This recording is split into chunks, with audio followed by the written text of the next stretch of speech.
তারা স্বাস্থ্যকর্মী ও সাধারণ মানুষের মধ্যে যোগী পাড়া ও দরিদ্র মানুষের কাছে আশা করি যতন খলঙ্কা।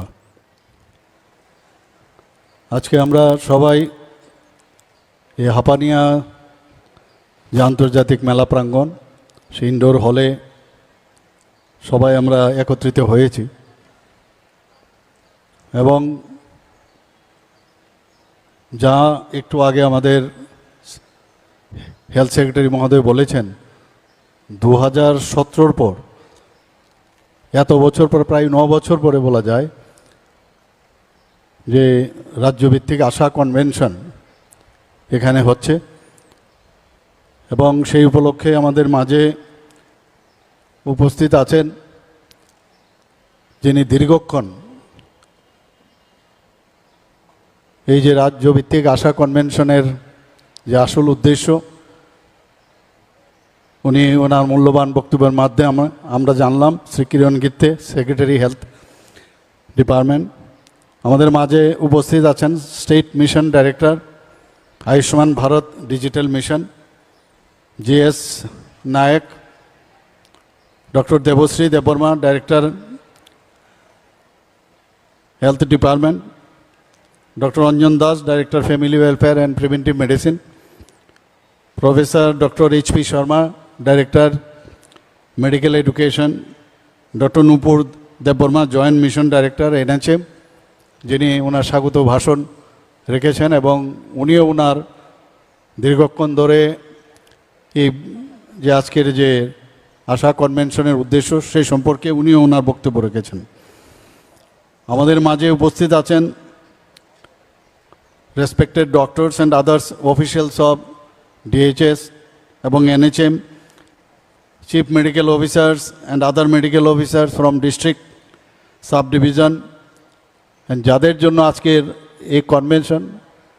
আমার প্রিয় আশা বোনেরা, এনএচএমের সমস্ত কর্মচারীবৃন্দ, আধিকারিকগণ এবং মিডিয়া বন্ধুরা, সবাইকে আমি আন্তরিকভাবে আজকে এখানে উপস্থিত থাকার জন্য হার্দিক অভিনন্দন ও শুভেচ্ছা জানাচ্ছি। আজকে এই আশা বোনেদের তাদের যদি ফুল যে শব্দগুলো আছে সেগুলো যদি আমি বলি, আশা মানে অ্যাক্রিডিটেড সোশ্যাল হেলথ অ্যাক্টিভিস্ট, এর থেকে আশা আমরা বলছি। এবং কি সুন্দরভাবে মিলে গেল যে সমস্ত মানুষ একটা আশার কিরণ আপনাদের কাছ থেকে আশা করে এবং আপনারা সেটা করছেনও। এবং আজকের এই সুন্দর দিনে আপনাদেরকে আন্তরিক শুভেচ্ছা ও অভিনন্দন জানাচ্ছি। আমি গতকালও প্রায় 850 মতো প্রায় আমি অফার বিলি করেছিলাম টিআরবিটির মাধ্যমে, যে পোস্ট গ্রাজুয়েট টিচার্স তাদেরকে বিলি করেছিলাম। মাঝে মাঝে আমি দেখি যে ওনাদের রাস্তার মধ্যে আন্দোলন করতে আমি দেখি। আমি আশা বোনেদের আমি বলবো, এইসব আন্দোলনের খপ্পরে এই ভারত আমাদের বর্তমানে যে ভাজপার যে সরকার আছে ত্রিপুরাতে কোনো প্রয়োজনে নেই। অনেকে ইচ্ছে করে আপনাদেরকে নানাভাবে তাদের নিজস্ব ভেস্টেড ইন্টারেস্টে আপনাদেরকে অনেক সময় উল্টোপাল্টো বুঝায়, কোনো দরকার নেই। আমাদের সেক্রেটারি মহোদয় বলেছেন, আমি যখনই যাই দিল্লিতে আমি আপনাদের বিষয়ে আমি কথা বলি এবং আমাদের ত্রিপুরা সরকারের মাধ্যমেও যখন আমরা ক্যাবিনেট মিটিং করি সময় সময় আমাদের মধ্যে আলোচনা হয় কিভাবে আপনাদেরকে আরও যে সুযোগ সুবিধা, আর্থিক যে স্বাচ্ছন্দ্য সেটা কিভাবে করা যায়। কোনো প্রয়োজনই নেই এই গভর্নমেন্টের সময়ে আননেসারি দরকারি নিয়ে আন্দোলন করার। আপনাদের কাছে একটা বলবো, অনেকে বলবে যে আমি এমুকের সাথে আমাদের রিলেশন আছে, এই খপ্পরে আপনারা পড়বেন। আমি প্রায়শই দেখি, আপনাদের কাছে অনুরোধ থাকবে, কোনো প্রয়োজন নেই। যে কাজ আপনারা করছেন এমনিতেই মানুষ আপনাদেরকে ভালোবাসে, শ্রদ্ধা করে, সম্মান করে।